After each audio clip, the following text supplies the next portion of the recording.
muito cuidadosa, muito amorosa, que quando a gente vai visitar, então, né, eu vou citar um outro livro, de Kelly Brown Douglas, que vai falar da homossexualidade da Igreja Negra no livro Sexuality and the Black Church, A Womanist Perspective, que é um texto que vai falar de sexualidade numa perspectiva mulherista, mas vai falar de homossexualidade. Mas também eu quero citar Elias Farage Jones, que escreveu um texto chamado Breaking Silence, no texto Black Theology, né? Quebrando o Silêncio, que vai examinar as diferenças sexuais e vai apresentar essa temática como uma temática que precisa ser pensada e discutida. Depois de destacar esses textos seminais, eu quero agora falar um pouco de Michael Eric Dyson, que vai falar de igreja negra e sexo em Race Rules. E eu quero visitar também Bell Hooks, que em Salvation, Black People and Love, os dois vão apresentar uma análise da homossexualidade, dentro do que a gente vai chamar de crítica cultural negra. Eu vou escrever aqui no chat. Crítica cultural negra. Cultural não apenas porque é impacto ainda da virada cultural, dessa coisa da inserção da temática da cultura nos estudos sociais, de ciências sociais e humanas, mas mais do que isso, também é uma forma de pegar esses temas em evolução no panorama cultural de um determinado grupo e trazer isso para a construção da teologia. Então, o que vai se fazer? Vai se fazer que a crítica religiosa negra deve, e essa é a defesa. Essa defesa eu faço questão que vocês guardem. Michael Eric Dyson diz que a retórica que devemos assumir deve ser uma retórica de tolerância. Ou seja, deve permitir que os críticos falem afirmativamente sobre gays negros, na medida em que as comunidades negras deviam tolerar a existência de gays negros, já que tal tolerância é um ato desafiador contra a supremacia branca. No entanto, tal tolerância acaba limitando a existência do gay, porque emoldura ele apenas na dimensão da morte do preconceito e não da sua existência e potência enquanto identidade, enquanto sujeitos. Identidade e sujeito são coisas diferentes, mas eu não vou discutir isso aqui agora. Então, gente, eu vou explicar bem isso para vocês. Eu vou recorrer ao William Bennett, né? Quando ele lá em Leave Marriage Alone, um artigo que ele escreveu na Newsweek, em 3 de junho de 96, ele vai falar sobre casamento gay. Ele vai falar assim: quebrar a definição convencional de casamento, alterar as regras que governam o comportamento, endossar práticas que são completamente antitéticas aos princípios de todas as principais religiões do mundo, enviar sinais conflitantes sobre o casamento e sexualidade, especialmente para os jovens, obscurecer o casamento e as suas funções de procriação e educação de filhos. Ou seja, ele está dizendo de uma função moral do casamento. Para ele, o casamento é que fornece o modelo necessário para a interação sexual e o casamento gay seria legítimo na constelação de comportamentos sexuais de companheiros ilegítimos. O que eu estou tentando dizer aqui? Deixa eu falar bem vagarosamente também, com calma, tá? O que eu estou tentando dizer é o seguinte, é que a gente tem que começar a compreender que é possível que uma igreja, a gente tem uma pluralidade de igrejas, uma igreja pode dizer: nós não compreendemos que seja, a partir de nossa leitura da Escritura, o casamento gay é algo que seja aprovado na nossa compreensão da Escritura, portanto, em nossa teologia. É possível? Sim. Com isso, eu não estou tentando subscrever preconceito, gente. Eu só estou tentando dizer que, do mesmo jeito que uma religião pode dizer que você não pode comer farofa, ou que você não pode entrar mulher nela, ou que não pode entrar homem nela, ou de que você deve ficar em uma situação que alguns interpretariam como cárcere privado durante 3, 4 dias. Essas coisas que acontecem no âmbito da religião e que geram estranheza, uma vez que a religião tem porta aberta, que ela entende que tem um dever sagrado de assumir a retórica da tolerância, do amor e do respeito. E que ela tem que compreender os seus limites, que devem se circunscrever aqueles que são praticantes do seu culto, tudo tranquilo, pode existir. E sempre existiu.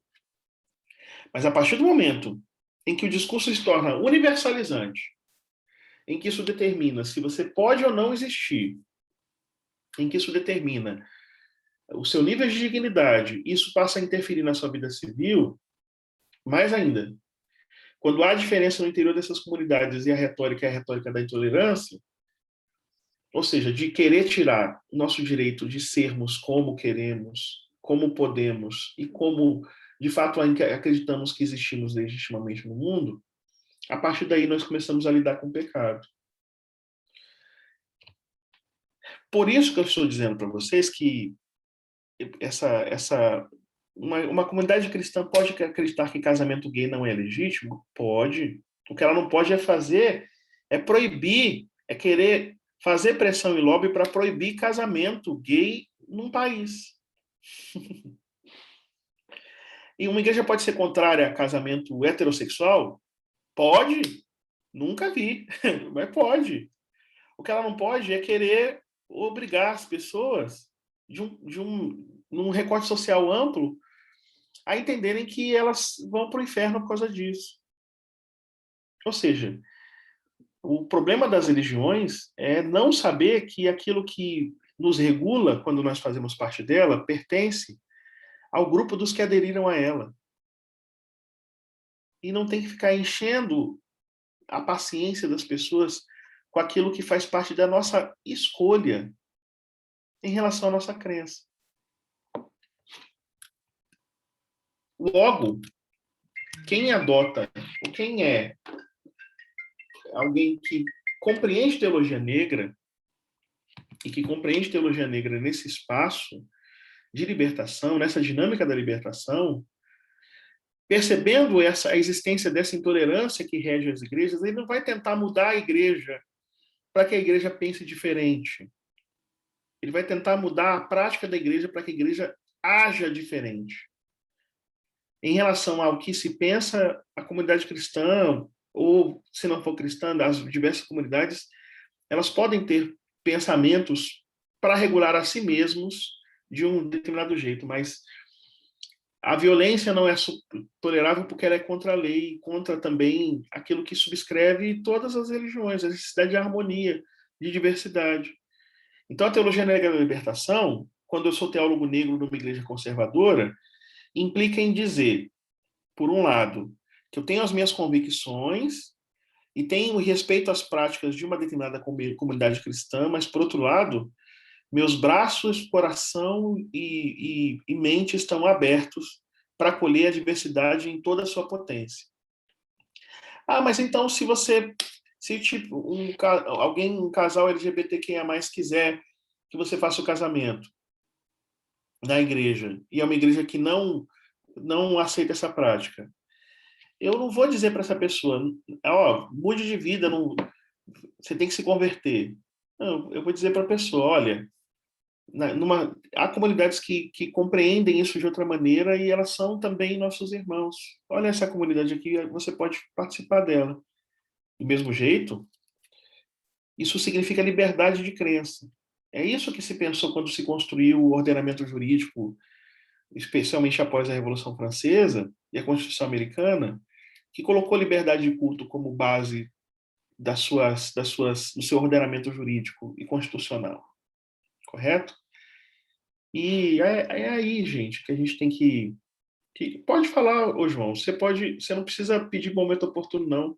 Você pode falar o quanto você quiser, na hora que você quiser, viu? Fique à vontade. Eu vou fazer a pausa na minha fala para a gente te ouvir. Oi, pastor, tudo bom? Boa noite. Eu queria trazer uma questão rapidinho, só porque eu acho que, assim, a gente está tratando aqui, né, de liberdade de convicção, né, que é algo que eu concordo plenamente. Eu acho que é impossível a gente ir contra a convicção de uma pessoa, né, e forçar ela a se adequar à nossa interpretação, enfim. Só que eu também E aí eu entendo que, de fato, o cristianismo pertence aos cristãos, né?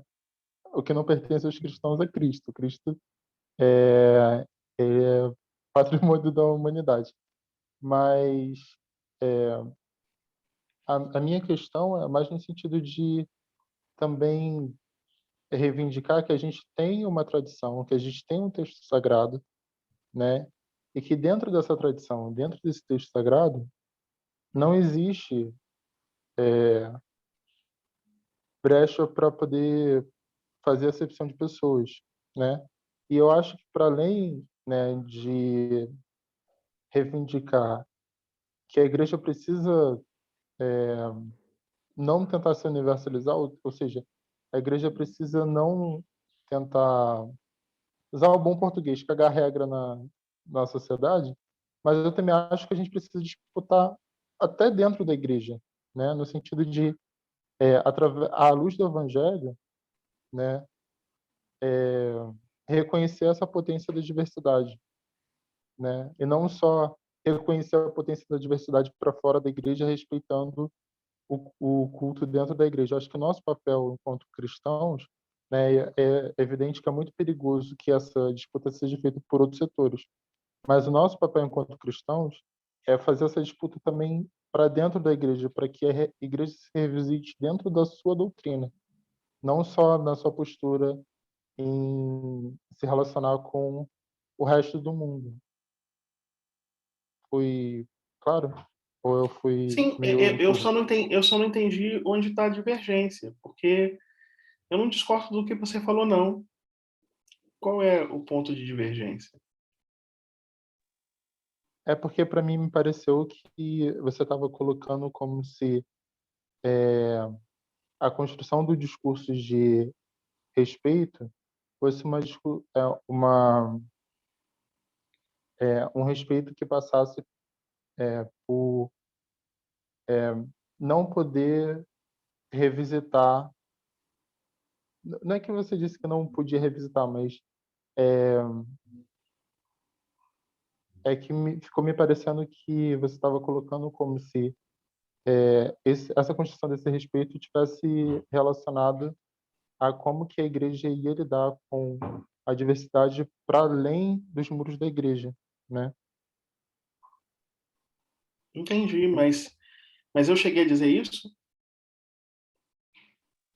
Eu acho que em algum momento você disse ali, quando você colocou que as religiões têm o direito de não. As religiões têm o direito de compor na sua doutrina que não se case pessoas do mesmo sexo, isso eu concordo. As religiões têm esse direito. Mas aí eu estou colocando é que a gente não pode se abster de fazer esse debate também dentro do cristianismo, para Não, que dentro sim, da doutrina a gente mas revisite isso. eu não discordo disso, não. Eu, eu acho que eu concordo plenamente com isso. Mas eu disse que não podia fazer debate, que, por exemplo, eu discordando veementemente de uma determinada posição teológica de uma igreja, que eu acho que essa igreja não deveria, que eu não deveria interferir nela, eu cheguei a dizer isso em algum momento, porque Para mim me pareceu você que está percebendo, João, que aquilo que a gente não diz é completado pela nossa perspectiva que a gente tem de que toda vez que algum discurso não subscrever integralmente uma perspectiva que nós pensamos e compartilhamos, ele será sempre um discurso que subentende alguma coisa muito ruim? Você percebe como a gente fica assim? Eu vou dizer o que eu penso sobre isso.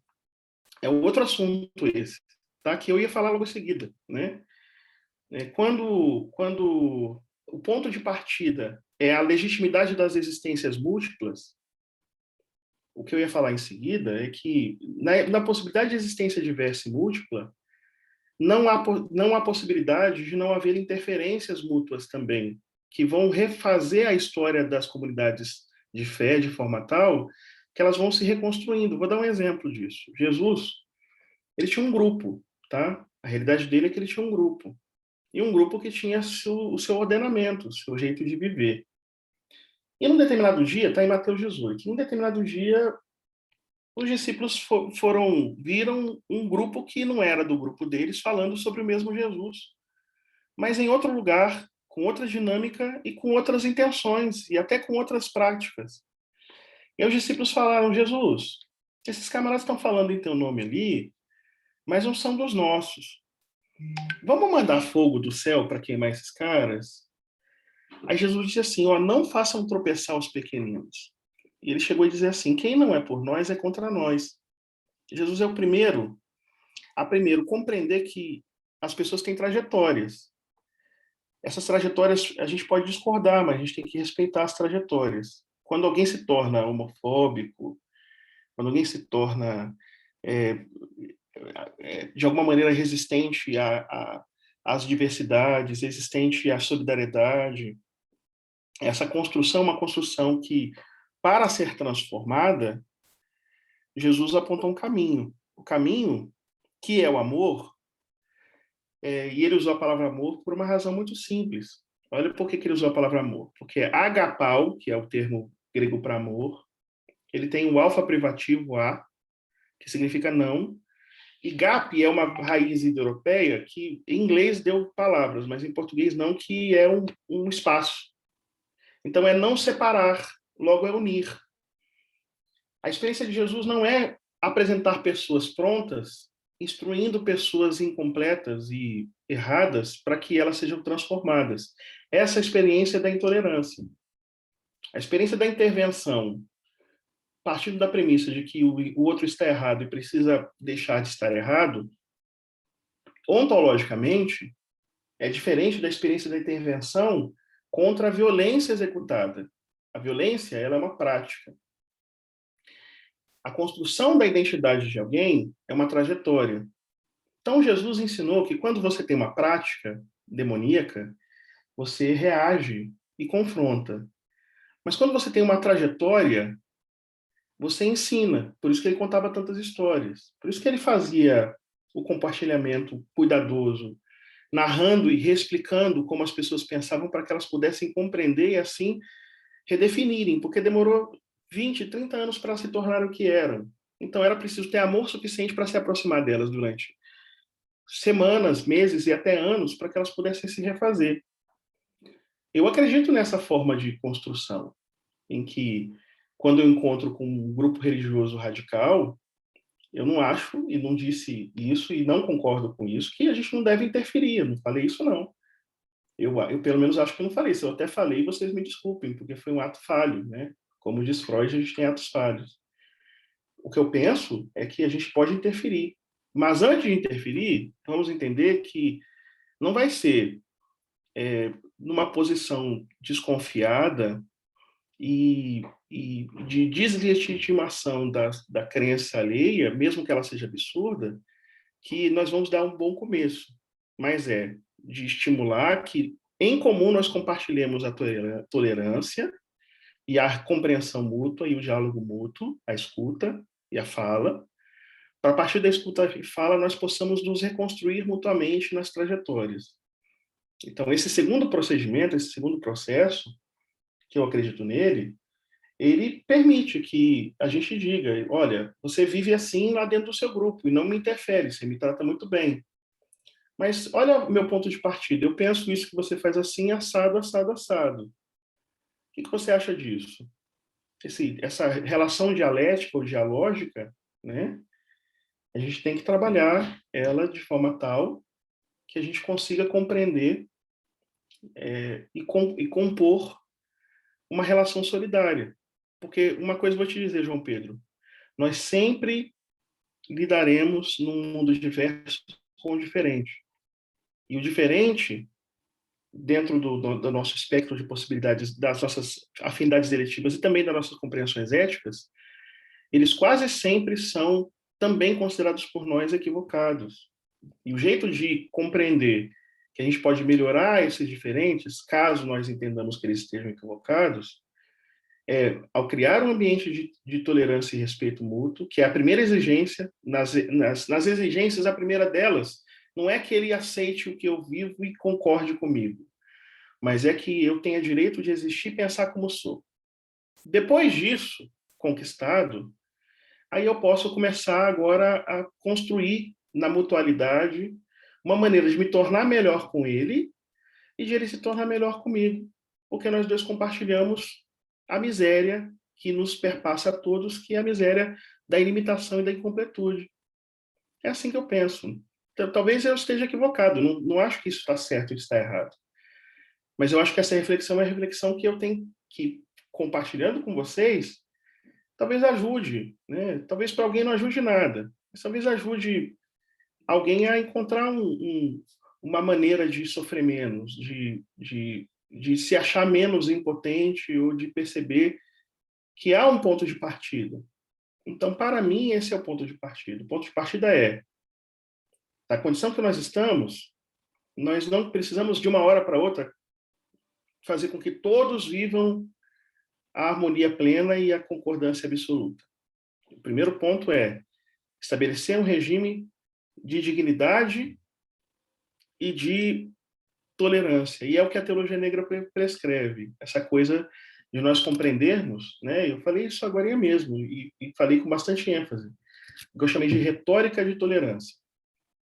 Compartilhar dessa retórica de tolerância que perpassa a todos nós, os outros passos ficam mais fáceis, João. Inclusive o passo de interpelar os grupos que são grupos que, mesmo que não falem, não atinjam a gente, mas que vivem uma perspectiva, talvez, em nosso olhar, obtusa, no compartilhamento, já que eles já têm tolerância, eles podem se tornar menos obtusos e, assim, podem crescer conosco. E a gente vai ouvir, a gente pode crescer com eles também. Entende? Então, essa é a minha defesa, é da construção a partir dessa retórica de tolerância. E nem é minha, tá? Eu tô falando, eu tô citando aquele texto que eu indiquei antes, que é o Salvation, Black People and Love, né? Que é a salvação do povo negro, de fato, é o amor, né? E o amor, para mim, é isso. O amor é a prática da aproximação. A agapau é a prática do aproximar-se. Por exemplo, a gente chegar e acolher aqui tão carinhosamente a Ana e aprender com ela, assim, coisas extraordinárias que me fazem ver Jesus nela. E talvez ela olhe para mim e enxergue em mim coisas que são da referência religiosa dela. Ela não precisa mudar por minha causa e nem eu mudar por causa dela. Nós estamos aqui compartilhando. A retórica da tolerância já está estabelecida. Um dia a gente vai poder sentar e discutir religião e falar assim, me fala sobre o cristianismo. E eu vou perguntar, me fala sobre os cultos de matriz africana. E provavelmente ela vai descobrir coisas que ela vai melhorar as práticas dela nos cultos de matriz africana, e eu vou descobrir coisas que eu vou melhorar o cristianismo pelas referências que ela vai dar. Mas onde que surgiu o ponto de partida?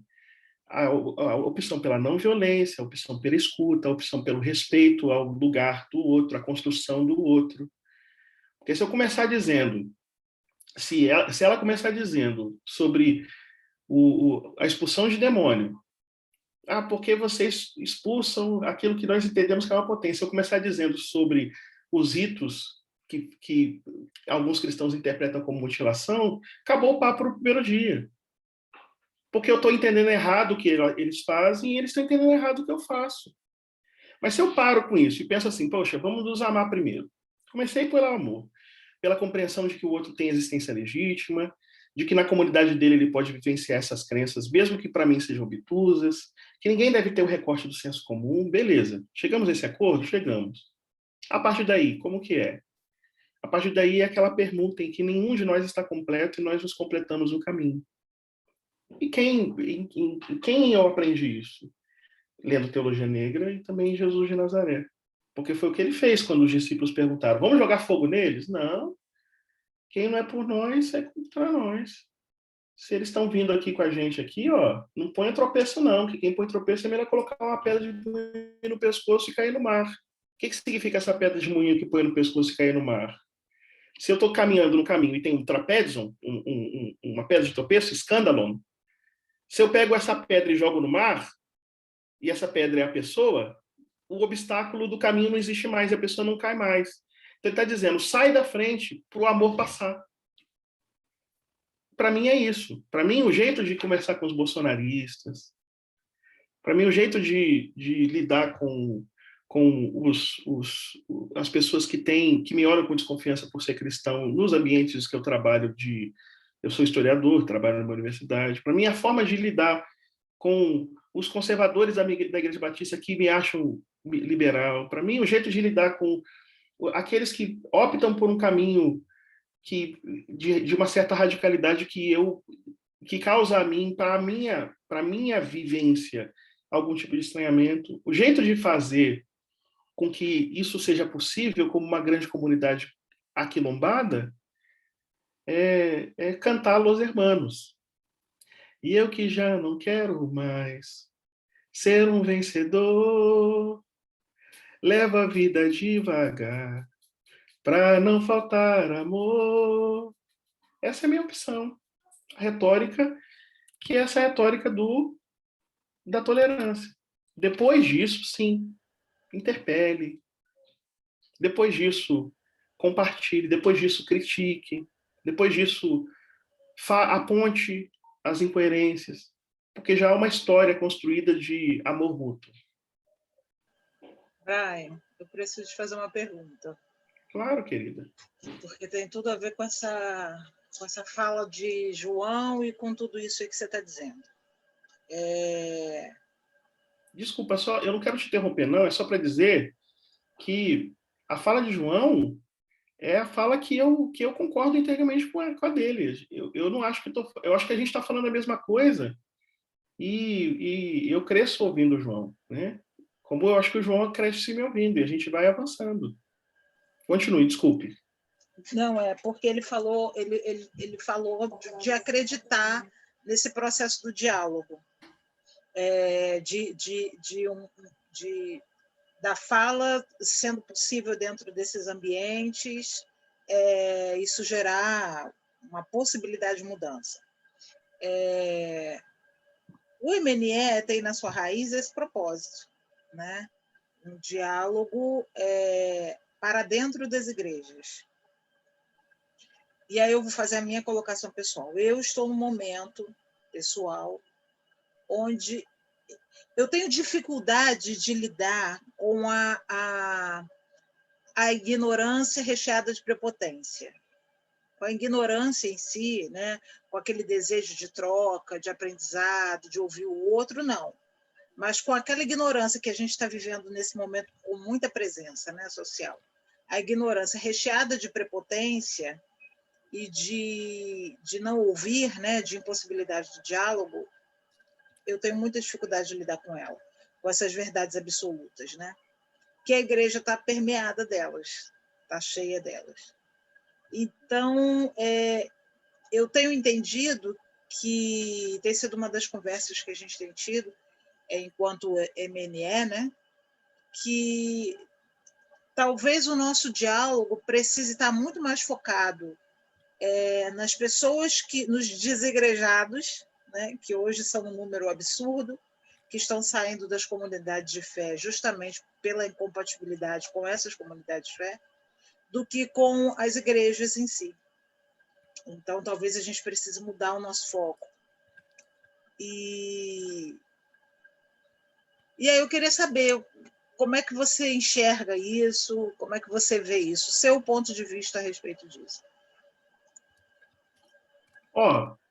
Eu vou te dizer, eu vou emendar a resposta à sua questão com o que eu li da Lívia. A Lívia falou, a Raquel quer falar também. É melhor deixar a Raquel falar. E o Júnior também. Vamos deixar o povo falar. Vai, Raquel, depois o Júnior. Depois eu leio a Lívia. Sim? Desculpa, mas eu tô tão cansada que eu não tenho condições psicológicas de escrever no chat, que eu tô exausta. Mas, enfim, é sobre um diálogo aqui no chat, onde alguém comentou da igreja ter o direito de ter as tradições dela, como assim, os LGBTs também são intolerantes com a igreja, assim. O que eu tenho aprendido, e aí eu vou elaborar minha pergunta, me ajudem aí.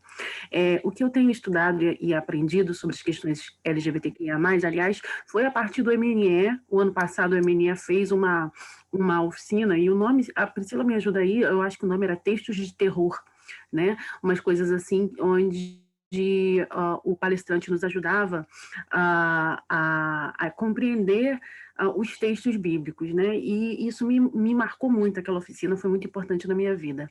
E assim, o que eu tenho aprendido é que, na verdade, a Bíblia em momento nenhum vai restringir LGBT, foram traduções erradas, inclusive algumas palavras têm pouquíssimo tempo, menos de 100 anos, que foram introduzidas na Bíblia, porque não estavam lá nos textos originais. Então, essa construção social que a gente tem de não aceitar LGBTQIA+, uma construção política, como o casamento, da forma com que ele é uma construção política. Deus não instituiu o casamento do formato que ele é hoje em dia, na nossa sociedade atual, né? Dessa forma. E aí as construções políticas foram sendo construídas, e isso é poder. Então, essas coisas ficam na igreja como sendo culturais, mas excluem para manter poder a um grupo. Quando os LGBTQIA+ questionam, eles estão falando dessa estrutura cultural, dessa estrutura política, e não do Deus, e não da fé em si. Então, eu até coloquei ali que grupo minorizado, né, grupo marginalizado, eles não têm condições de fazer o mesmo, sabe?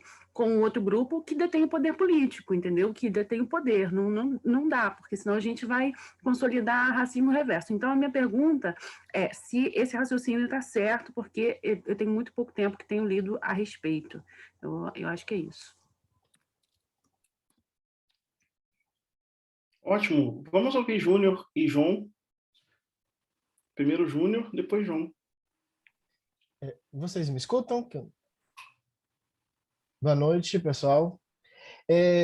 Sobre essa questão da característica do diálogo e tal, eu ia perguntar ontem, mas no final tiveram as contribuições, eu achei melhor transportar para hoje. Mas o que você pensa em relação da interação da teologia negra com outras teologias?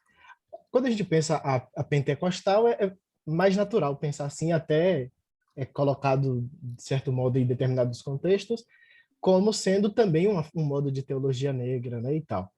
Mas a interação com outras teologias, até históricas também, como o próprio teologia reformada, ou os anglicanos, ou batistas e tudo mais, como é que se daria, como é que você pensa em relação a isso? Tem pouco tempo que eu tenho lido e visto algumas coisas nesse sentido, mas eu tenho percebido que existem algumas pessoas que lidam com essa questão e que partem de tradições diferentes, né? O Anthony Bradley, que é um presbiteriano, tem o Vincent Bacon, que é um neocalvinista, tem o Isaiah Macaulay, se eu não me engano é anglicano, ou é batista, alguma coisa assim. Como é que você pensa essa questão? Porque aí, por que eu estou perguntando isso? Porque geralmente que a gente escuta muito de teologia parte muito de soteriologia, né? E aí é calvinista com Tulip, o arminiano com Facts lá. E aí a gente pensa muito os sistemas teológicos como que não se combinam, como estariam num embate, ou é um ou é o outro. E me parece que a teologia negra tem essa característica de nessa questão da libertação, ela se conectar ou dialogar com N tradições, N teologias. Como é que você pensaria isso aí? Obrigado. João? Oi, boa noite, gente. Na verdade, é mais um testemunho do que uma pergunta em si. Eu sou uma pessoa bissexual e eu sou não binário. E eu sou uma pessoa preta. E essas coisas, elas começaram a conversar, e eu sou evangélico desde criança, né? Então é um balaio de gato. E essas coisas, elas começaram a conversar de uma forma mais direcionada a partir do momento que eu conheci a teologia negra. Eu comecei a me aprofundar nos estudos e a fazer e a ler a Bíblia a partir da perspectiva da teologia negra. E como é libertador, sabe? É muito libertador a gente perceber que existem espaços para os nossos corpos dentro da igreja, que existem pessoas pensando os nossos corpos dentro da teologia e que existe a possibilidade da gente ser acolhido, sabe? Enfim, e da gente não só ser acolhido, mas enxergar em Deus a esperança de um reino onde haja igualdade, de um reino onde haja justiça e de um reino onde eu possa ser visto e possa exercer funções dentro da igreja, sabe? Da mesma forma que uma pessoa hétero, cis, enfim, o que for, ela possa. Mais esse compartilhar do testemunho mesmo, assim. Obrigado por trazer esse assunto, viu, professor? Obrigado. Pô, que bom ouvi-los. Alguém mais quer compartilhar ou falar alguma coisa? Então eu vou começar falando sobre a Priscila, juntar com a fala de Júnior, que é a 1 e a 4. Ô Priscila, a fala de alguém que não sabe interpela, querendo mudar o rumo da nossa vida, ou querendo determinar quem devemos ser ou pensar, Priscila, isso é para você também, Júnior, é assim que eu penso.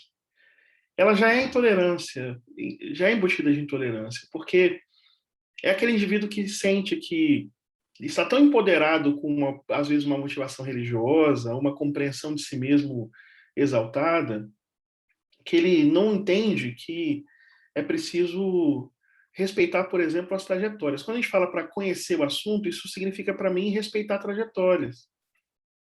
Ele não respeita as trajetórias.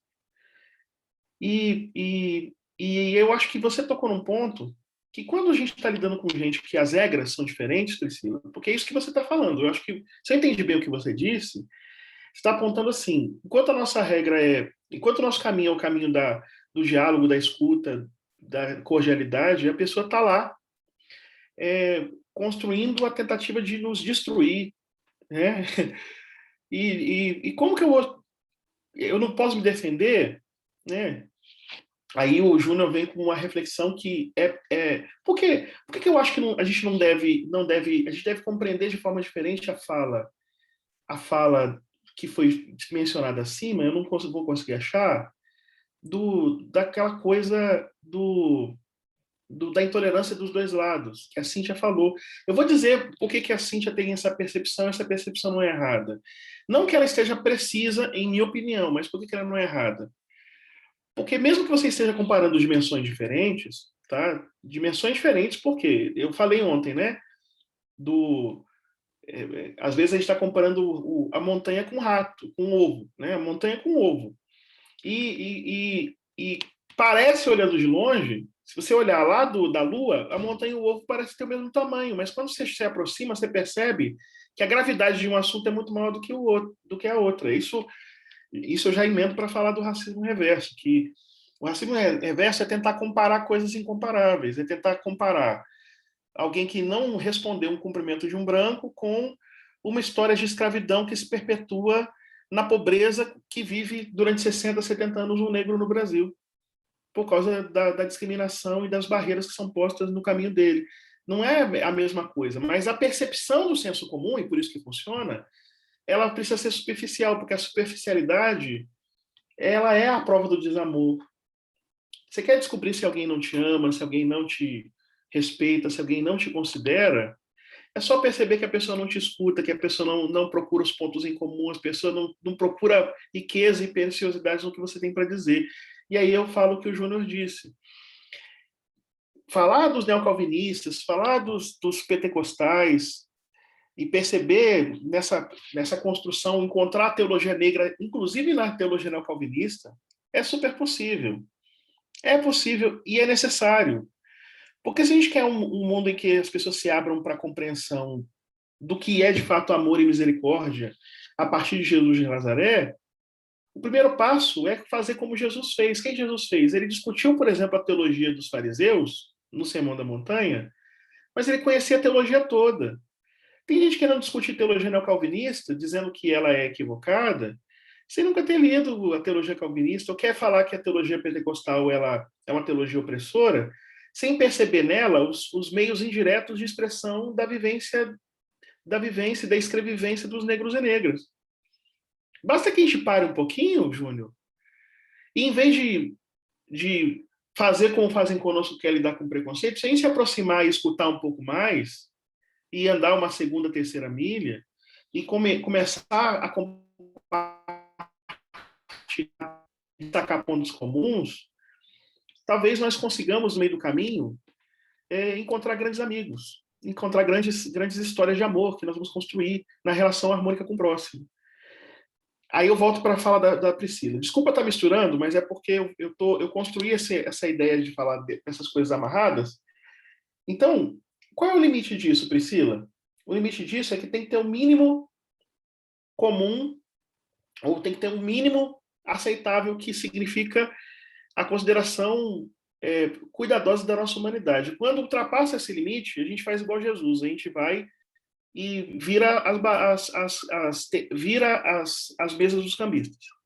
Então, quando você percebe que é uma pessoa que simplesmente está desinformada, mas que se você trata com amor, ela muda, que ela para escutar, e você para escutar, quando você percebe que esse trânsito é desse, aí dá. Mas quando você percebe que, na verdade, é uma pessoa que ela quer, na verdade, lucrar com esse sistema de desigualdade, e por isso ela quer apenas te destruir, minhas ações são essas: eu bloqueio, eu desanco, eu desmonto. Mas eu não faço isso com todo mundo, porque eu vou dizer, da minha experiência, não são todos. A minoria é assim. A minoria é assim. A maioria aprendeu a emular esse comportamento, e eu fui aprendendo uma prática pastoral que ajuda a pessoa a parar e refletir. Com isso, eu quero dizer que esse é o problema da conversão que tem que passar os teólogos negros no Brasil. Porque há teólogos negros que, eventualmente, produzem a potência da reflexão da teologia negra, mas esquecem dessa dimensão que o João passou tão bonita da experiência com a redenção, que é você se descobrir. João, eu vou te dizer, tem gente que passou pelos mesmos, que só é fundamentalista porque não conseguiu encontrar a paz que você encontrou no Evangelho. Então ele virou fundamentalista. E para tirar ele de lá, não é dando pancada no lombo dele. Para tirar ele de lá, é conseguir enxergar no substrato do que ele diz a experiência. E também sermos veículos da comunicação dessas histórias bonitas, João. Se eu conto essa história para alguém que está sofrendo e por isso se esconde seu sofrimento com a violência, e o cara para ouvir e descobre que você se encontrou em Jesus e se encontrou como pessoa, assumindo todas as suas identidades, se eu falo isso e comunico isso como testemunho para as pessoas, esse testemunho converte, o pessoal está convertendo com testemunho falso de gente ganhando casa na Universal. Por que não vai converter com a verdade? Então, nós precisamos descer um pouco, vestir as sandálias da humildade, começar a descobrir que nós não somos os portadores da força que vai ser medida com a força dos outros para, na troca de forças, ver quem vai vencer. Isso é possível. Em que campo? Eu quero lembrar que o João disse isso. No campo em que a pessoa executa violência. Aí, nesse campo da violência, tem que ter um confronto. Mas eu quero dizer para vocês, a maior parte das pessoas, se você para ouvir, se você para conversar, se você para dialogar, elas são pessoas de alma ferida e que acabaram abraçando Satanás sem perceber. E elas vão perceber na sua prática misericordiosa. Entende? Cíntia, quando fez o comentário, e a Cíntia colocou aqui, Cíntia está colocando uma percepção que eu muitas vezes compartilho. Eu posso não compartilhar com a conclusão. Viu, Cíntia? Talvez a conclusão seja diferente, da minha perspectiva. Mas acho que o problema que você sente porque você é uma pessoa que sente, esse problema tem que ser considerado. E aí eu volto para a Raquel. A Raquel, ela nos brindou com uma fala muito bonita, muito importante, dessa coisa curativa da teologia negra.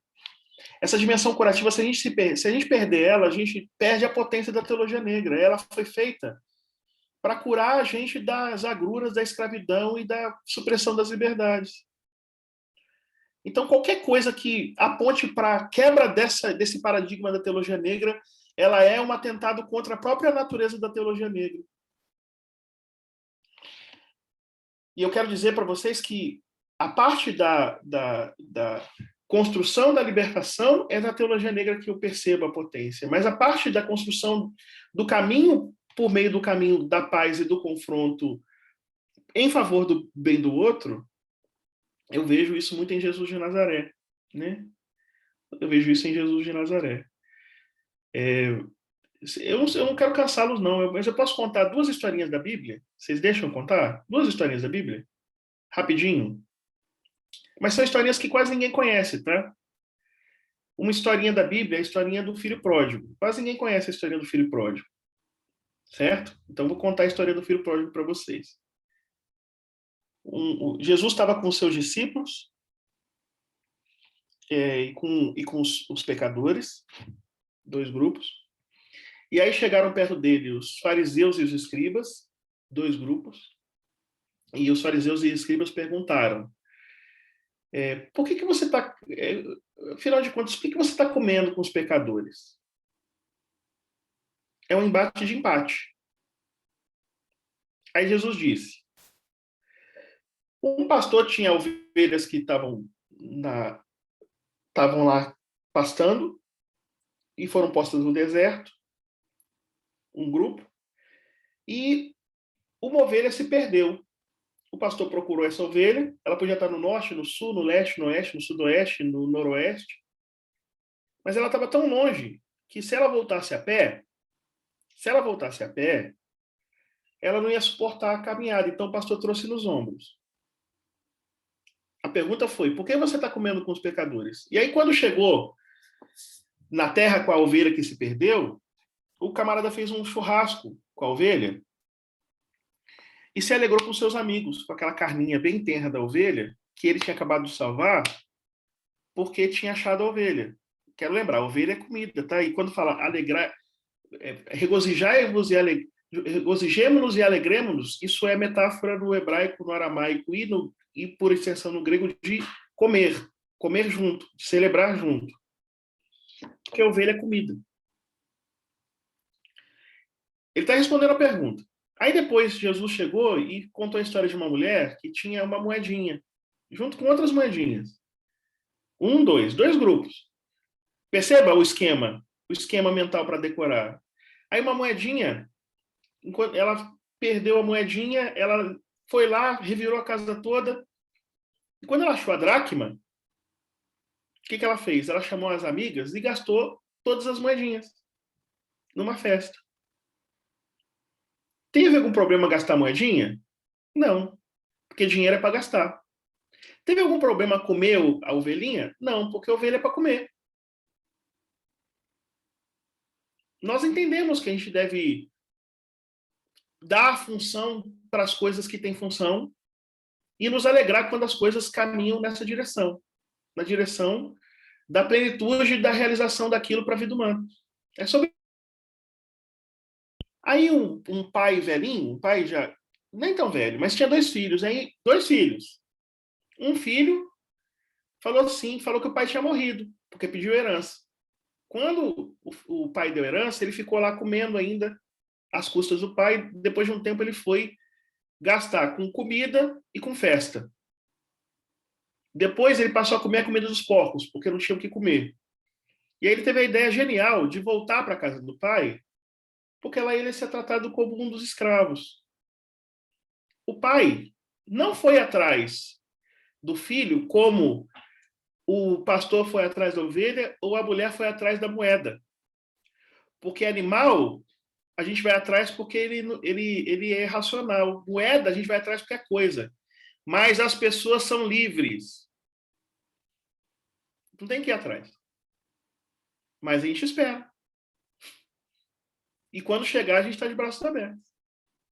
Quando chegou o filhinho, ele abraçou o pai, abraçou o menino, beijou e mandou dar o anel de selar, que é o que dá acesso, junto ao econômico, a riqueza do pai, dinheiro, está relacionado com a segunda parábola, e mandou matar um boi cevado, que é maior e mais valioso que as ovelhas.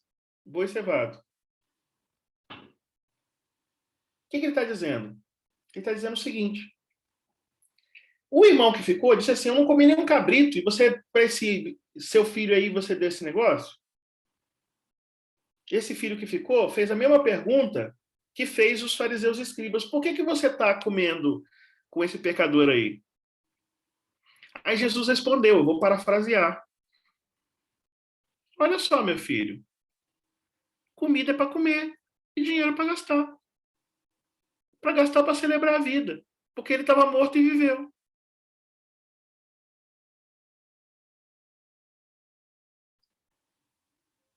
A gente está cheio de irmão que ficou no movimento negro, nas igrejas pentecostais, nas igrejas reformadas, nas igrejas batistas, nas igrejas, nos cultos de matriz africana, nos centros espíritas, entre os ateus, cheio de irmão que ficou.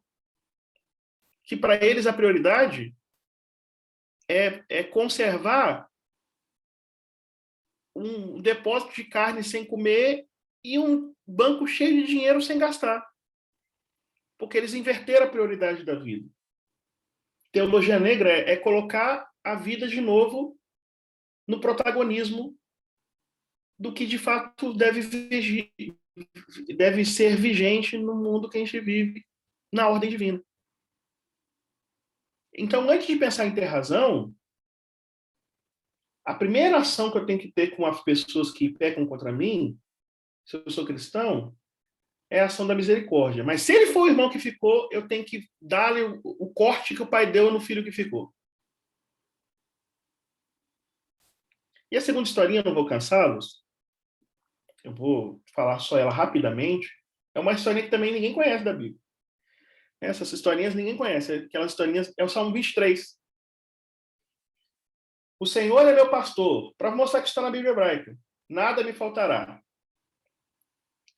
Ele me faz repousar em pastos verdejantes. O que a ovelha come? A ovelha pasta. Quando a ovelha chega no pasto, em vez dela comer, ela dorme. Por que ela dorme? Porque o caminho para chegar no pasto é tão longo que quando ela chega no lugar de comer, ela não consegue comer, ela só consegue dormir. Aí você vai falar assim, que forçação de barra? Não, é porque no contexto belemita de Davi, os pastos onde são... Até hoje tem o caminho das ovelhas. O pasto onde cuida das ovelhas é muito distante e passa por uma região íngreme. Ele vai falar assim, ó, deitar em pastos verdejantes. Então, em vez de comer, dorme, porque o caminho é muito longo. Leva-me para águas tranquilas. Pensa uma ovelha cheia d'água. O que ela pode acontecer com ela? Morrer afogada. Mas por que ela não morre? Porque a água é uma água rasa. E o pastor sabe onde tem água rasa, para elas poderem se refrescar. Prepara uma mesa perante os meus inimigos. Quem é o inimigo da ovelha? O lobo. Isso quer dizer que a ovelha pasta e o lobo está a 20 metros e o lobo só não ataca as ovelhas porque entre elas e a ovelha tem o pastor. Esse salmo é o salmo do desespero, gente. É o salmo da vida da gente, em que a gente luta, trabalha, e quando chega não consegue aproveitar que está cansado. A gente faz, e sempre tem alguém querendo arrancar a gente da paz. Quando a gente caminha, é sempre caminho difícil. Ainda que eu ande pelo Vale da Sombra da Morte. O Vale da Sombra da Morte era um morro íngreme que só tinha um caminho para passar um animal. Se o animal escorregar, ele cai. Mas por que a gente caminha nesse caminho tão difícil? Porque é a vida de todos nós, é a vida humana. Porque bondade e misericórdia certamente nos seguirão. Porque no caminho que a gente vai, que é difícil, bondade e misericórdia são os nossos companheiros. Essa perspectiva da vida é que me faz ter coragem, que deve fazer vocês terem coragem de enfrentar a injustiça desse mundo sem medo. Inclusive, e principalmente contra a comunidade LGBTQIA+. Que eu quero somar a voz com a Raquel, que às vezes só no movimento negro a gente vai entender que é uma comunidade que sofre. Se eu sofro sendo pastor, e se mulher sofre mais do que eu e as mulheres são os LGBTQIA+. E onde que eles vão encontrar o acolhimento e a libertação? Ou alguém que visa a sua libertação e emancipação? Eles vão encontrar entre nós, gente. Ainda que a gente venha de uma igreja reformada, de uma igreja inclusiva, de uma igreja batista, aqui é o lugar em que a gente se chama de irmão e não quer aqui discutir que tipo de irmão nós somos. A gente não fala assim, esse teu irmão, esse teu filho aí. Não, a gente diz, esse é meu irmão, essa é minha irmã. Eu não sei como é na linguagem inclusiva irmão, porque é irmão, irmã, porque todos. Então, como que é irmão? Eu não sei como é irmão na linguagem inclusiva. Mas pode ser qualquer desinência de pessoa, de gênero. Não tem problema. É isso, gente. Muito obrigado, viu? Era isso que eu tinha para dizer. Se vocês tiverem alguma outra coisa para compartilhar, eu estou aqui de braços e corações e ouvidos abertos para ouvir, viu?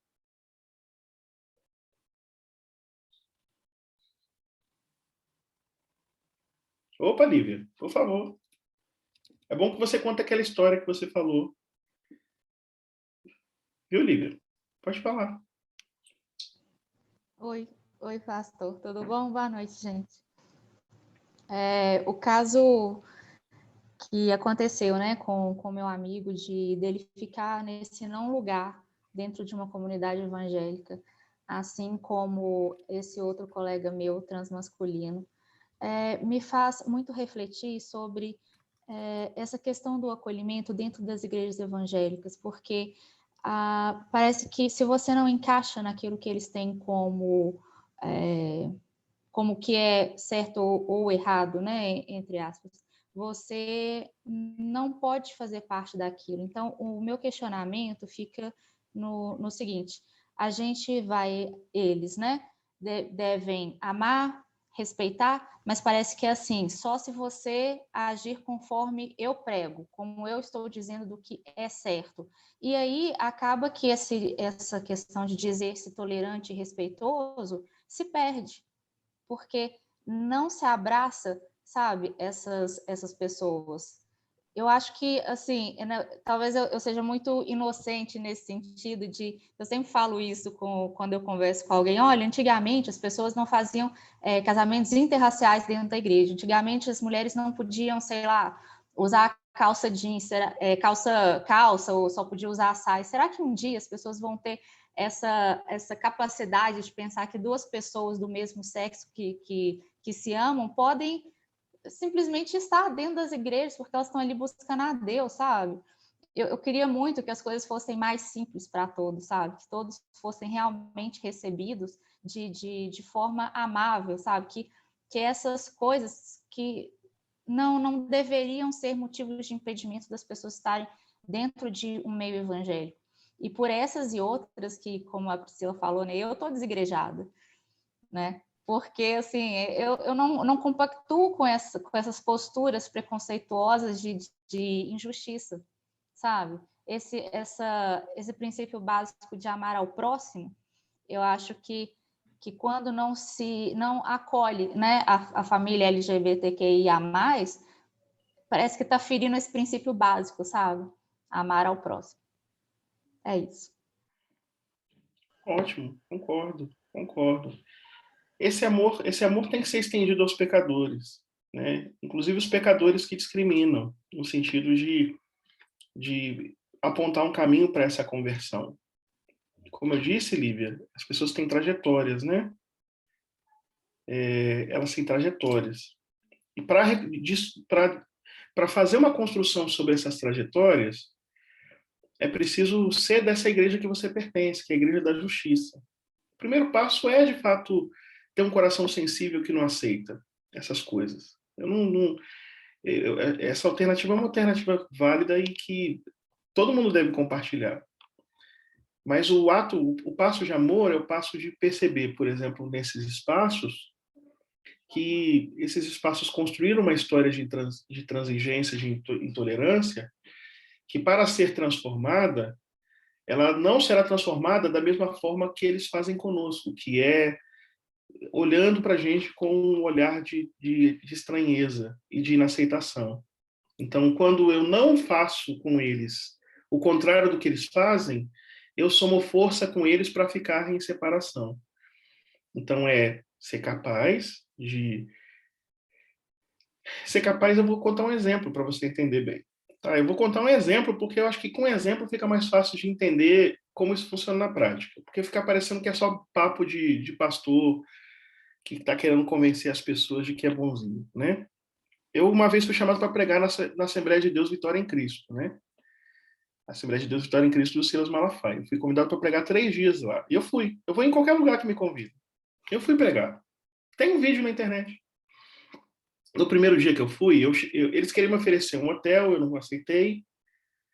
Depois eles queriam me colocar o motorista à minha disposição, eu não aceitei. Depois eles queriam que eu fosse almoçar na churrascaria que eu quisesse, eu não aceitei. E perguntaram onde eu ia ficar então. Eu disse, eu vou ficar na Mangueira. Quem conhece o Rio de Janeiro sabe onde é a Mangueira.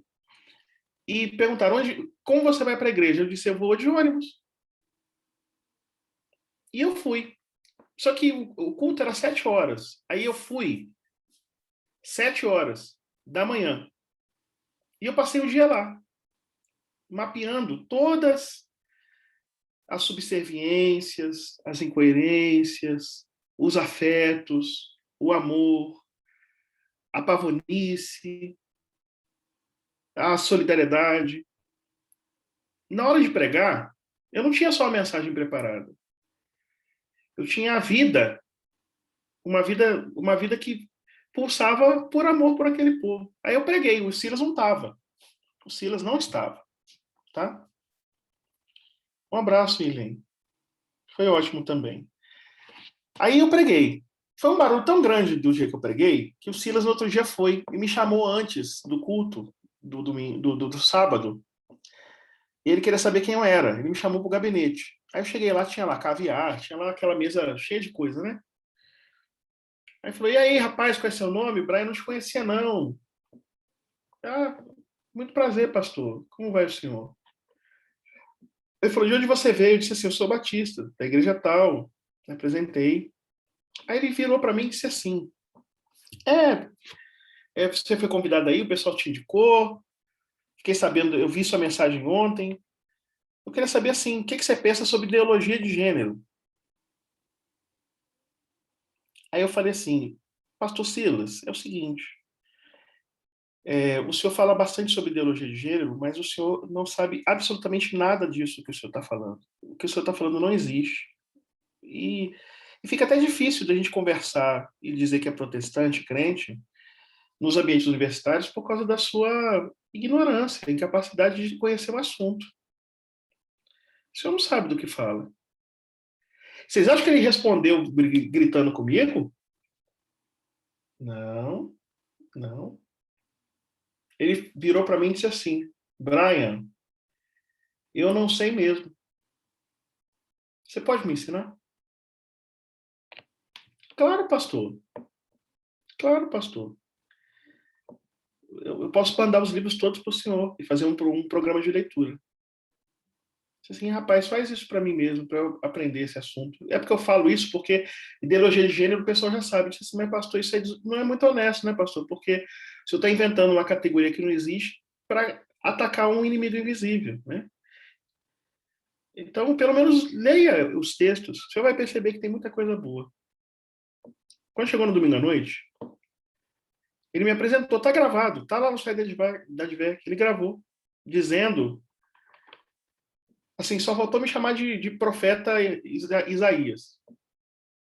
E eu preguei do dia que ele estava, desmontando tudo o que eles faziam, pensa tudo, mas eu não levantei tom de voz, eu não denunciei, não botei dedo na cara, não fiz nada, eles não entenderam nada, eles bateram palma, tinha gente chorando,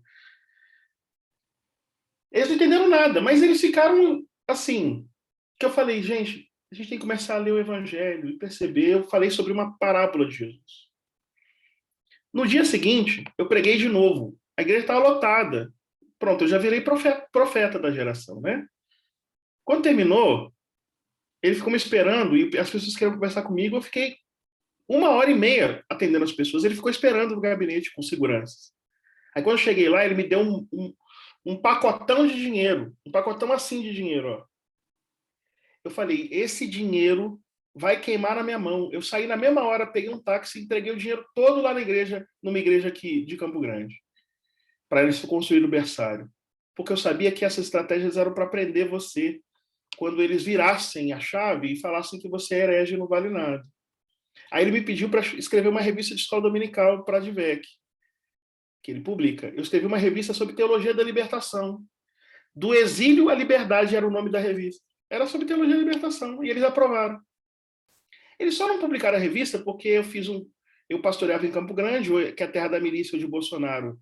Os milicianos do Bolsonaro atuavam, e eu fiz uma postagem falando do Bolsonaro e da ligação dele com as milícias, e aí ele mandou cancelar a revista.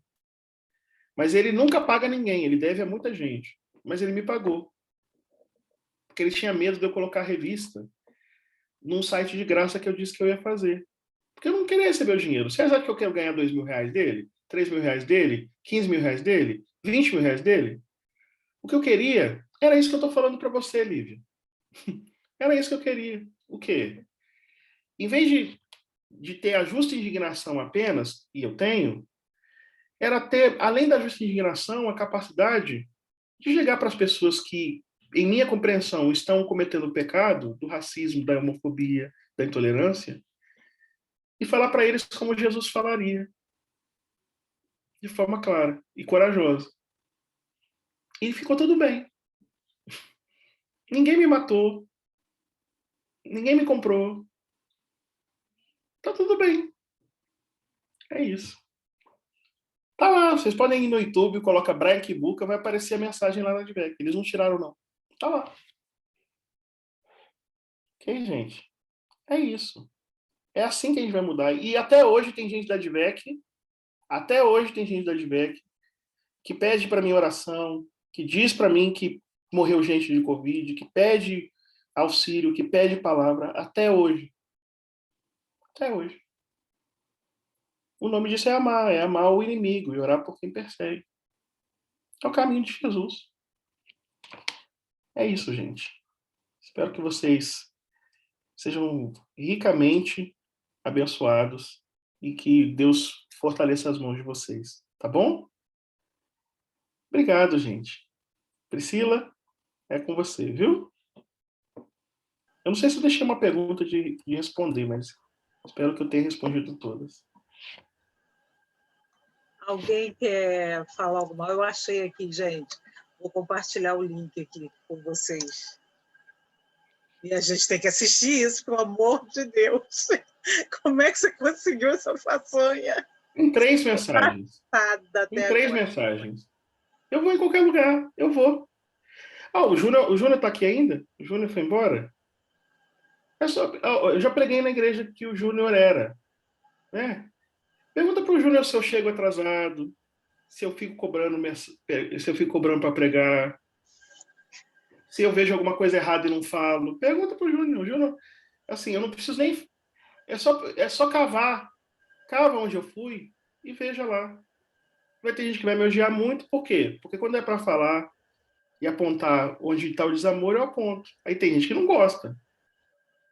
Né? Mas também quando é para abraçar, acolher e amar, vamos abraçar, acolher e amar. Não pode ser só um papo. Não pode ser só um discursinho. Tem que ser realidade. Tem que ser uma realidade concreta. Perfeito, perfeito, perfeito. Que semana, hein, galera? Que semana. Deixa eu falar com vocês. Eu coloquei para vocês o formulário de presença da aula de hoje. Repetir para vocês que se há evangélicos aqui desigrejados, Lívia já se colocou, John já foi lá atrás dele para conversar com ele, e evangélicos de modo geral, igrejados ou desigrejados, que queiram um acolhimento junto ao MNE no seu estado, fala com a gente, que a gente encaminha vocês para a MNE do estado de vocês, que é um movimento que tem se fortalecido e acaba...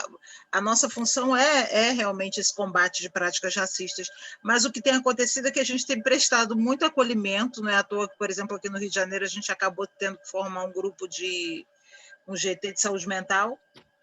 A gente acaba sendo um porto seguro, um lugar de aquilombamento e de acolhimento de evangélicos desigrejados, que é o caso de muitos de nós, né? Inclusive eu falo aí desse lugar. Então, procurem-nos, tá bom? Que a gente pode auxiliar vocês e encaminhar para lugares diversos. Mais uma vez, eu quero agradecer muito, além da presença de vocês, as contribuições generosas que alguns de vocês fizeram. A gente observou agora, a gente está com somatórios de quase R$500, só do curso, isso é legal. A gente tem um trabalho muito, muito próximo, muito presente com a igreja. Ai, Andressa, você ainda está aí? Você pode me ajudar com o nome da igreja?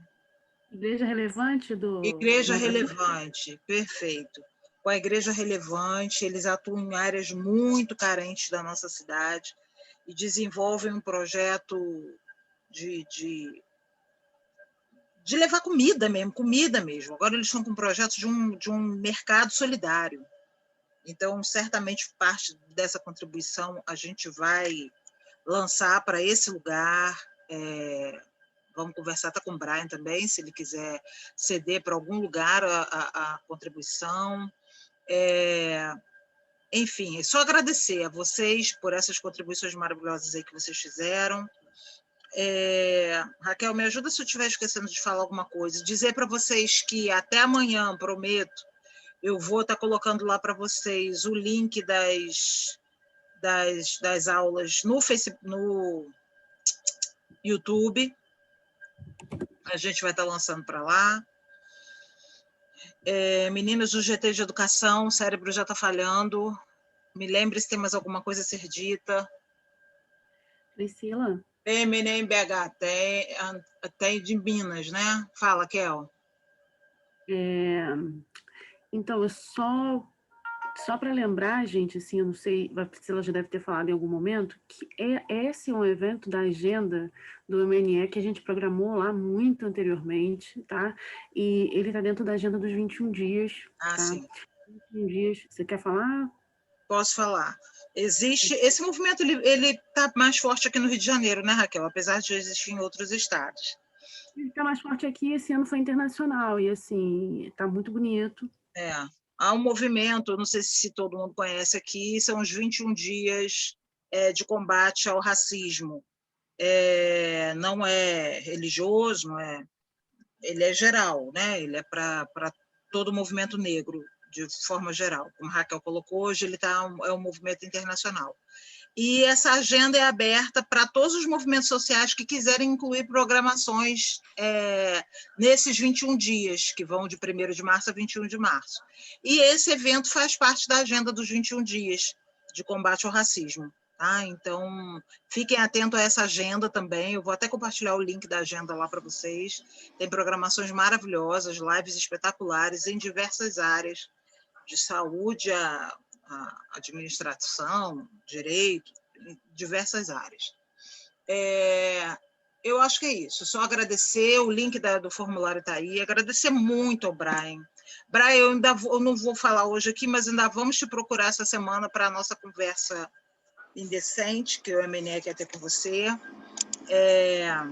Você falou que está facinho, facinho, e a gente também está facinho, facinho. Então, agradecer muito, Brian, foi um espetáculo, foram momentos riquíssimos, e agradecer a presença de todos vocês. Alô? Fala aí. Oi. Eu sei que está terminando, mas eu estou um pouco incomodada com uma coisa. Eu poderia dar só um minutinho? Pode todos. Tá, muito obrigada, tá? Desculpa quebrar o protocolo, porque já está encerrando, mas eu queria mesmo escutar até o fim. Ana, deixa eu aproveitar um pouquinho aqui, antes de pedir da galera para se ajeitando aí, abrindo as câmeras para a gente fazer a fotinha. Pode falar. É só mesmo para...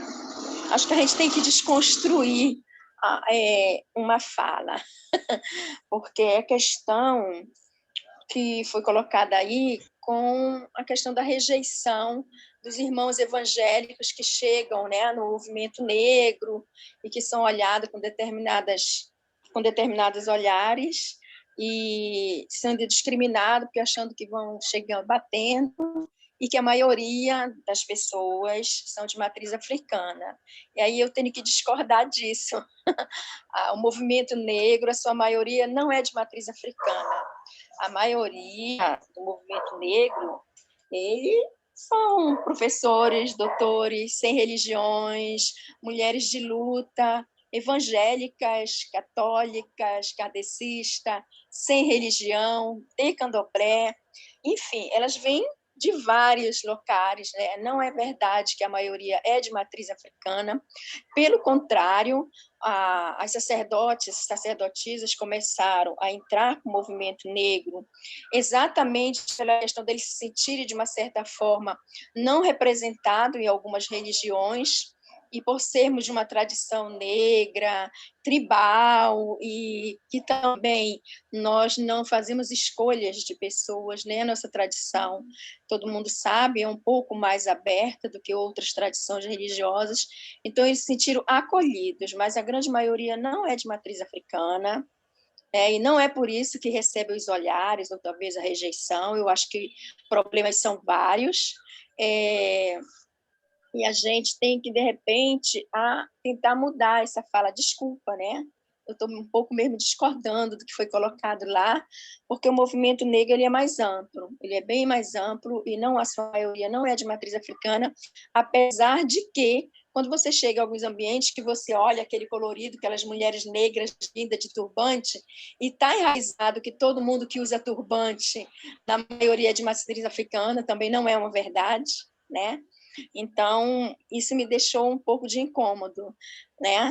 Essa questão que muitas vezes não são bem recebidos pelos olhares, e que achando que vão chegar batendo, não é verdade. Eu acho que essa rejeição houve, inclusive, pelas questões que nós estamos falando, pela rejeição das pessoas LGBTI, pela rejeição de nós, povos de matriz africana, de várias outras rejeições que existem na sociedade, como bem colocou outra companheira, que não pôde casar porque o irmão, o noivo, o marido não era da igreja. Então, são várias questões que fazem com que chegam em determinados lugares e existe, mas para isso que eu falei ontem, eu acho que a gente precisa se unir, precisa estar dialogando, precisa estar desconstruindo aquilo que foi construído, porque também foi construído, né?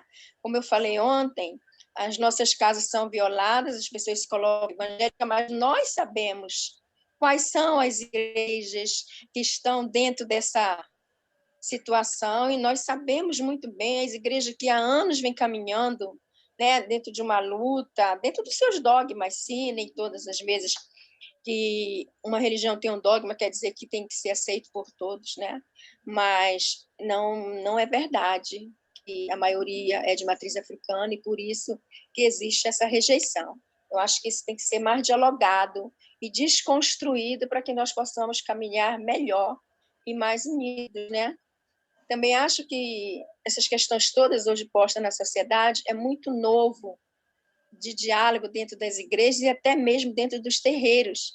Não pense que dentro do terreiro não existe diálogos em relação a isso, apesar que todo mundo, né, assim, na sua grande maioria, a sociedade acha que o terreiro de candomblé ele é aberto à questão LGBTI, QI, desde sempre, e então não existe, digamos que regra para ele estar lá, que a gente faz o casamento, que eles são bem-vindos desde sempre, mas também nós temos diálogos para dizer, olha, até aqui, porque existem algumas coisas também que precisam ser dialogadas.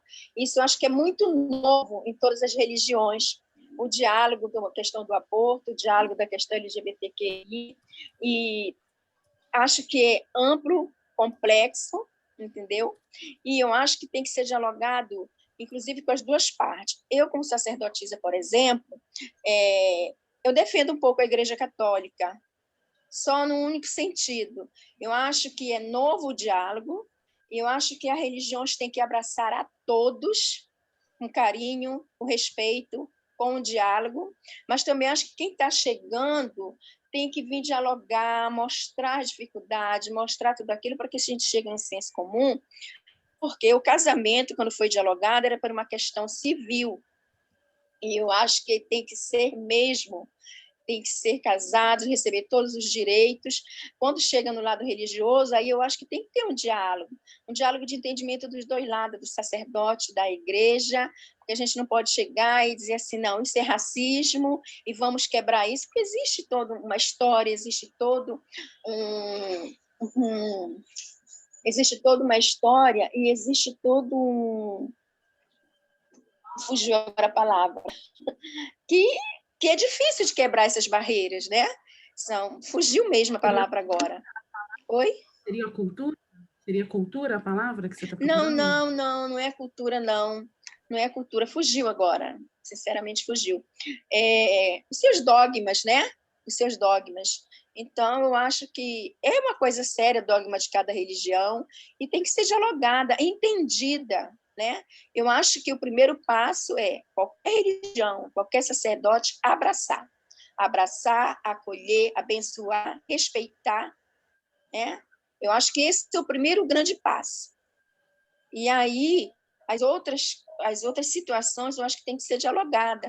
É que nem, por exemplo, a mulher trans homem, que aí ela se torna um trans homem, e dentro da casa de matriz africana, ela quer tocar o atabaque no culto. Nós não permitimos. Então, isso é um diálogo, tem que ser entendido. Eu acho que tem que ser aberto, amado, acolhido, mas temos que sentar para ver, porque são os ritos sagrados de cada religião, e eu acho que tem que ser... É amplo, é complexo, o diálogo é bem mais amplo, e ainda vai demorar muito para mudar, porque eu acho que cada dia é um passo, e o primeiro passo é o amor, é o respeito, é o acolhimento, é as bênçãos, e aí vamos ver os credos, os sacramentos e tudo mais.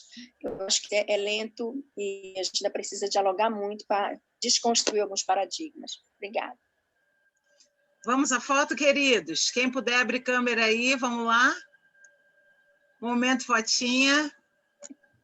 Tinha 2 páginas, agora só tem uma, porque a galera teve que ir saindo. Vou fazer pose de o caçador de Rodin. Ai, meu Deus, esse cabelo da Letícia ontem deu o que falar. Que espetáculo. Todo mundo querendo ter igual, Letícia. Sério, gente? Nossa. Espetáculo. Vamos lá. Dom Pedro não dá para abrir, não, nem Sandrinha? Então lá vamos, hein? 1, 2, 3 e... Oi, minha gente. Só agradecer mais uma vez, tá? A participação de vocês. Estou lá no grupo, qualquer coisa me chamem. Estou à disposição de vocês.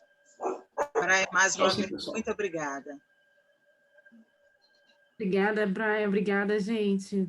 Ana Lúcia, obrigada pela sua fala no final. Foi muito importante, viu? Obrigada. Muito obrigada. Cadê a Ana? Está aqui? Ana, você está um espetáculo branquinho. Deixa eu te falar. Oi? Deixa eu te falar. A fala, inclusive, foi minha, mas eu acho que eu fui lá ler de novo a minha fala e eu não fui muito clara mesmo no que eu disse na escrita. Porque é o seguinte, a gente, enquanto movimento negro evangélico, a Andressa, na liderança do movimento, abre muitos espaços para a gente junto ao movimento negro em geral, ao MNU, meu Deus, ao grupo das mulheres negras, esqueci o nome agora. É o Fórum de Mulheres Negras. Fórum de Mulheres Negras. Eu faço parte do fórum. Isso. A Andressa nos abençoou muito a vida da gente na liderança do MNE, enquanto ela estava à frente, abrindo esses caminhos para a gente.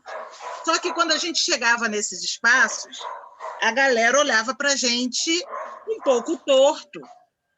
E a gente olhava para a gente torto, e a gente sabia por que olhava para a gente torto. E a gente entendia que tinha mesmo que olhar para a gente torto. Porque se fosse eu do outro lado, eu também ia olhar torto. Né? Não, então, não tem que olhar torto. Não, filha, sim, porque olha só, quando você fala evangélico nesse país hoje em dia, está associado à intolerância religiosa, está associado à intolerância de gênero, está associado a uma violência absurda, está associado, inclusive, à milícia. Sim, mas é como eu falei. Olharem para a gente torto, a gente entendeu. E a gente teve que ter paciência para que a galera...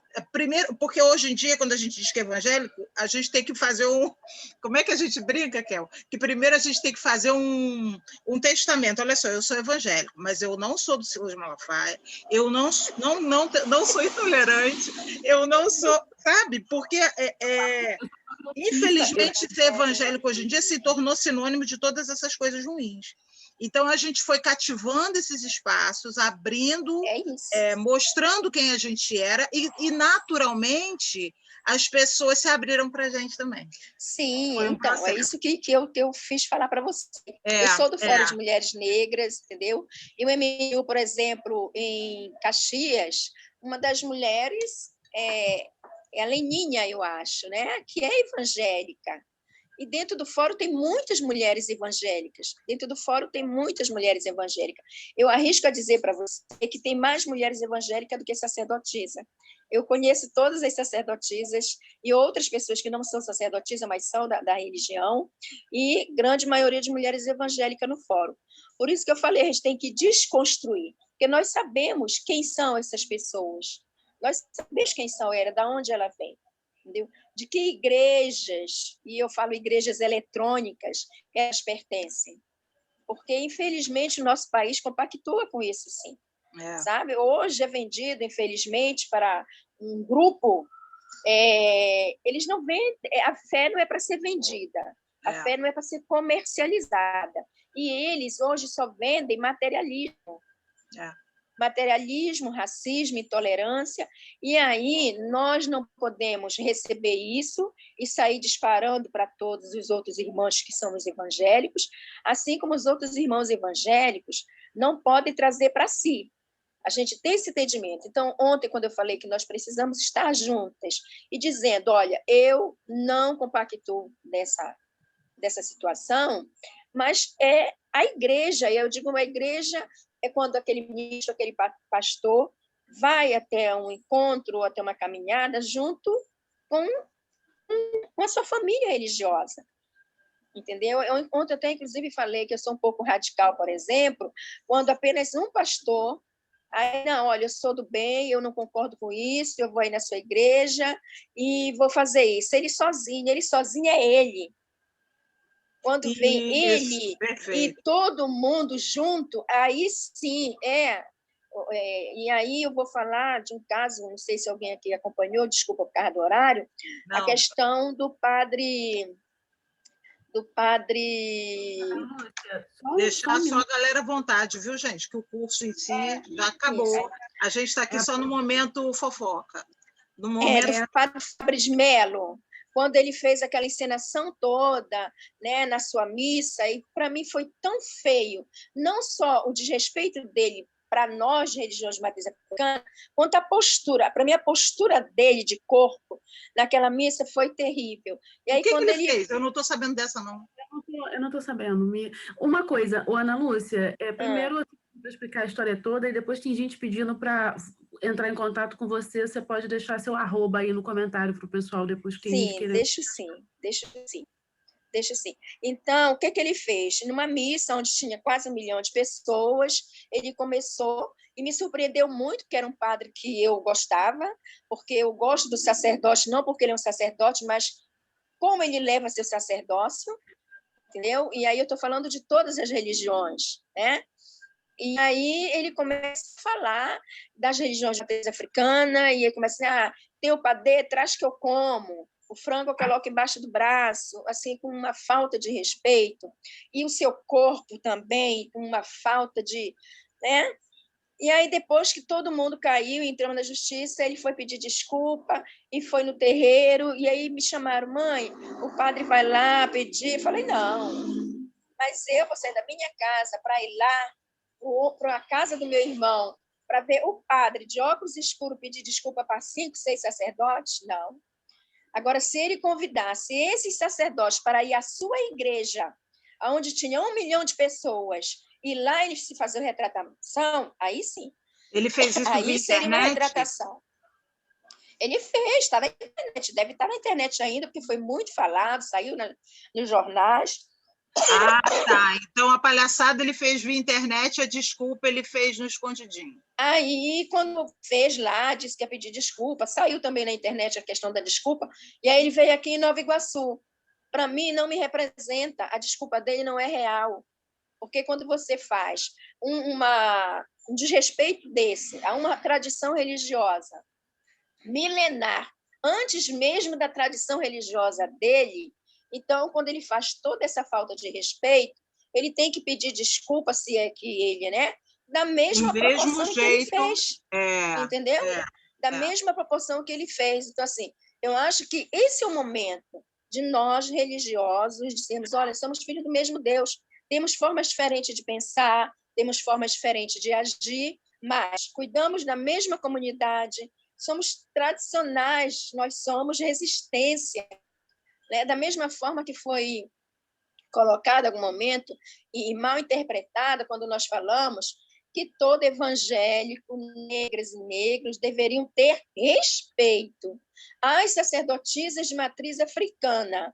Haja visto que as primeiras dignidades dadas ao povo negro partiram dessas mulheres, inclusive para libertá-los, nossos irmãos, né? Até hoje, em Salvador, tem a comunidade da Boa Morte, que vem desde a época do Império e está lá a resistência dentro de uma igreja. Então, assim, sempre deturpam ou a nossa fala ou a fala de alguém, como o professor, que tem maravilhosamente a explanação, todas as aulas dele, e aí sempre tem alguém que quer distorcer e colocar de uma forma negativa, e, infelizmente, alguns aceitam, e a gente tem que desconstruir esses paradigmas, né? A gente tem que dizer, olha, não é isso, nós podemos sim andar, pensar diferente, mas ir na mesma direção, porque o Lorum é o ser onipotente, onipresente, onisciente que todos seguem. A forma que eu me conecto com o meu sagrado é que é diferente. Eu falei, o Cristo, eu acredito no Cristo, sou fã do Cristo, o Cristo de Nazaré, o Cristo da Galileia. Esse Cristo, eu ponho minha cabeça para o chão. Agora, esse Cristo que alguns pregam, que é ódio, racismo, intolerância, homofóbico, eu não acredito nele. Não é nele, mas naquele homem que está falando e dizendo que a palavra foi do Cristo, que ele segue um Cristo, mas não é esse Cristo que ele segue. O Cristo que ele segue não é o Cristo que vocês seguem.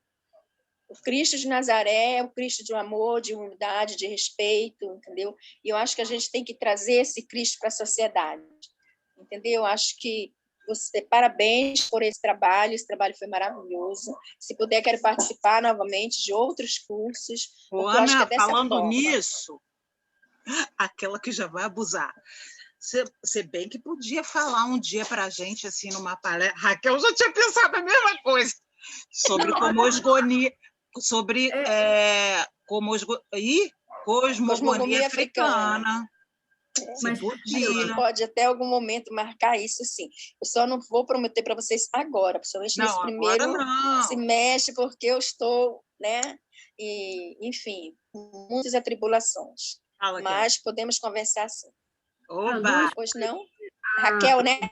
Já podemos conversar, Raquel, entendeu, né? Com certeza. Vale, Raquel.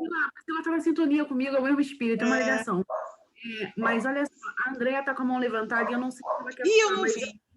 É que eu não vejo, eu tenho um celular, desculpa. Desculpa, Andréia, abre aí, pode abrir. A gente está agora no momento fofoca, todo mundo pode abrir aí. Boa noite. Eu só queria falar um pouquinho antes de acabar. Eu acho que eu conheço a Sandra Machado. Eu acho que não, eu sou do sul do Brasil, em Pelotas. De onde você é? Mas eu vou no Rio Grande do Sul, sou da Renafro. Eu gostaria de falar um pouquinho assim, que eu sou católica, dentro da teologia se diz católica romana, né? E então, para mim, assim, quem indicou o curso, inclusive, foi um freio, eu faço parte de uma paróquia franciscana, e como eu faço teologia na Universidade Católica aqui na minha cidade, eu pretendo fazer o meu trabalho de conclusão sobre a teologia negra. E, coincidentemente, que não existe coincidência, com certeza foi Deus que me guiou. eu achei um frame me indicou esse curso que ele viu também por acaso, e eu gostaria de agradecer. Qual o nome do Frei? É um Frei muito jovenzinho, ele é muito jovenzinho e ele viu em alguma página que ele passou, lembrou de mim e me chamou e disse assim, entra lá que tem um curso.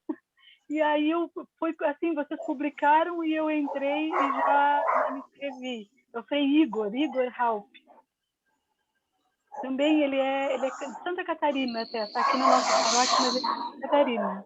Eu gostaria de agradecer que foi muito, muito, muito engrandecedor, foi incrível essa semana. Eu me desdobrei muito, porque ao mesmo tempo eu teria aula na universidade, então eu até pedi acompanhação, às vezes, dos meus colegas, porque me ausentei, para prestar atenção no curso aqui.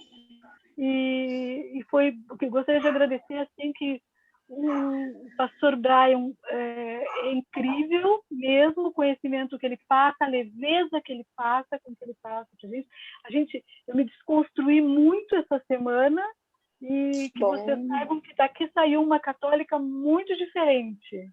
Gostaria muito de agradecer. Axé.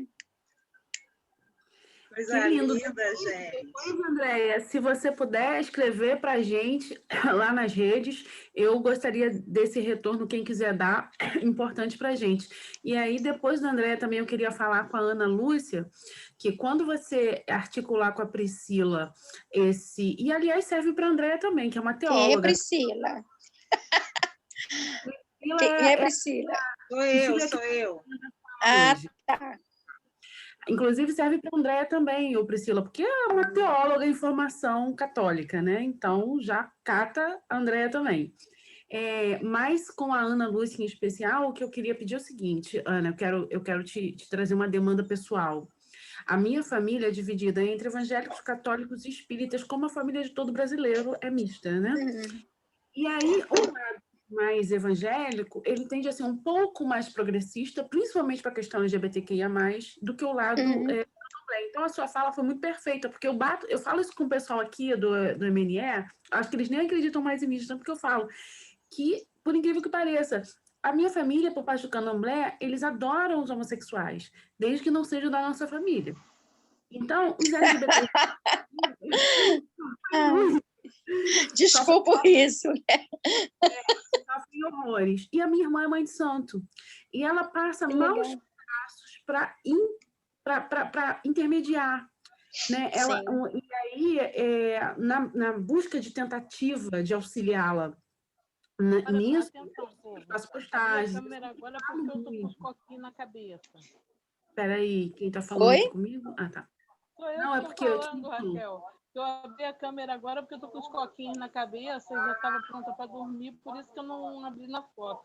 Mas abri agora, estou me acabando de rir aqui dos papos, estou muito feliz. Andréia, muito obrigada, parabéns. Lúcia, mãe Lúcia. Oi. Que linda, que linda. Vem ver a cosmogonia